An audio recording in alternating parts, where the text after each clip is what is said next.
Disney finds itself in the eye of a political firestorm over Jimmy Kimmel's suspension. Stop and think. When was the last time a single late-night TV suspension triggered nationwide protests, celebrity backlash, and heated debates from both sides of the political aisle? That's exactly what Disney, the parent company of ABC, faces after the abrupt, indefinite removal of longtime late-night host Jimmy Kimmel. But here's where things get even more contentious. This isn't just about a TV show, but the deeper, more volatile struggle over free speech, cancel culture, and corporate responsibility. Get ready, because this controversy is far from simple, and everyone seems to have a stake in the outcome. So, what sparked this explosive chain reaction? Less than 2 days after Disney took Kimmel off the air, following his comments on the shocking killing of conservative activist Charlie Kirk, the media giant has found itself bombarded with criticism from all sides. The streets outside Disney's iconic California studios have turned into protest grounds, celebrities threaten to sever ties, and politicians from both major parties are weighing in, turning up the heat on the company. And this is the part most people miss. The heart of the debate quickly shifted from Kimmel's remarks to the bigger issue of who, if anyone, gets to decide what speech crosses the line. Vocal progressives argue that the right, historically opposed to cancel culture, is now wielding it as a weapon.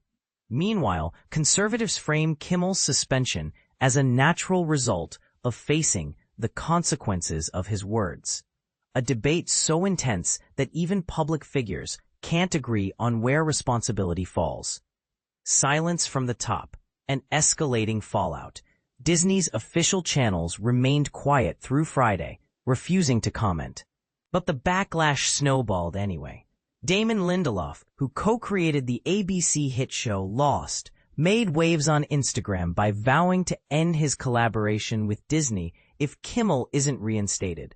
Tatiana Maslany, lead of Marvel's She-Hulk, urged her fans in all caps calls to cancel their Disney+, Hulu, and ESPN subscriptions.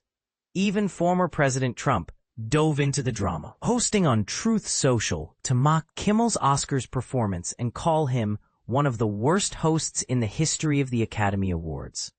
Others, like Barstool Sports founder Dave Portnoy, argued Kimmel's fate isn't about cancel culture at all, but simply consequences for your actions. And then there's the political blitz. Vice President J.D. Vance ridiculed the outcry over free speech, emphasizing Kimmel's low ratings and dismissing liberal complaints as hollow hypocrisy after the Biden years. It's a pointed reminder that this battle lines up closely with broader political polarization. Why was Kimmel benched in the first place? Kimmel was taken off the air on Wednesday evening, just days after criticizing conservative reactions to Charlie Kirk's death, allegedly at the hands of Tyler Robinson, who reportedly cited frustration at Kirk's rhetoric. In his final broadcast, Kimmel accused Trump supporters of spinning the murder for political gain, adding fuel to the fire. But here's where it gets even more complicated. The show's suspension happened just hours after Federal Communications Commission (FCC) Chairman Brendan Carr not only criticized Kimmel's comments, but went so far as to threaten action against ABC, including the possibility of revoking affiliate licenses. By Wednesday night, Nexstar Media Group, a TV powerhouse awaiting regulatory approval for a takeover, pulled Kimmel's show from over 200 stations, showing just how fast real-world consequences can escalate. Waves of support and more protest. If Disney hoped this would quiet the noise, the opposite happened. Stars, writers, and comedians across the spectrum flooded social media with support for Kimmel. Hundreds, even notable labor unions and activist groups, joined forces to protest outside Disney's Burbank headquarters. Former Disney CEO Michael Eisner joined the fray, questioning today's corporate and academic leadership, and blasting FCC Chairman Carr's actions as out-of-control intimidation. The FCC, for its part, claims these were just routine, local programming decisions. Framing the suspension, as communities exercising their right to demand content that reflects their values. But even this gets messy. Some Republicans, including Senator Ted Cruz, condemned FCC overreach as unbelievably dangerous, arguing that threatening TV broadcast licenses for speech, even if it's controversial, sets a disturbing precedent. In the world of comedy, figures like Tim Dillon and Andrew Schulz slammed the suspension as an attack on free speech, with Dillon calling it a politically motivated hit job. Kimmel's late-night peers, like Jon Stewart and Stephen Colbert, couldn't resist lampooning Trump and Disney's decision, keeping the story circulating in the headlines night after night. Is this just the latest chapter in Disney's culture wars? It's almost become routine for Disney to find itself battling over hot-button issues. Last year, it settled a much-publicized lawsuit with Florida Governor Ron DeSantis over the Don't Say Gay bill. Then, in 2025, it resolved legal action with actress Gina Carano, who argued she was wrongfully fired for her conservative views after making controversial Holocaust analogies and pandemic comments online. Even ABC News recently paid out $15 million to settle a defamation suit with Donald Trump. Each time, Disney faces the challenge of balancing its brand, its employees' rights, and public expectations.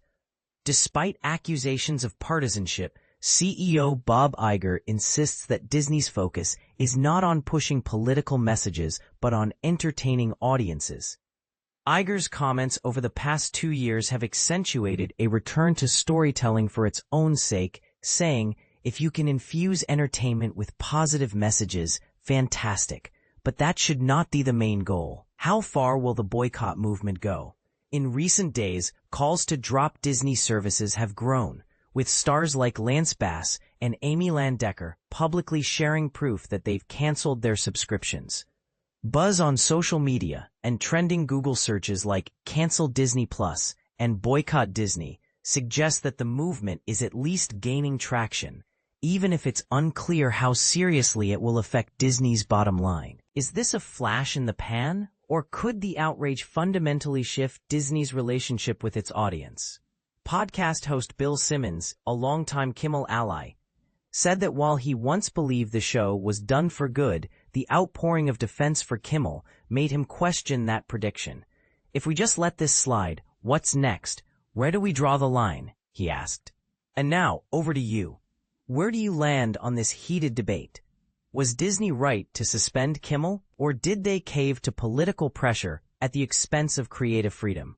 Should corporations act to protect their public image or stand up for employees' rights to speak their mind? And which is really more dangerous, cancel culture or consequence culture? Jump into the comments and let's hash it out, because when it comes to free speech, everyone's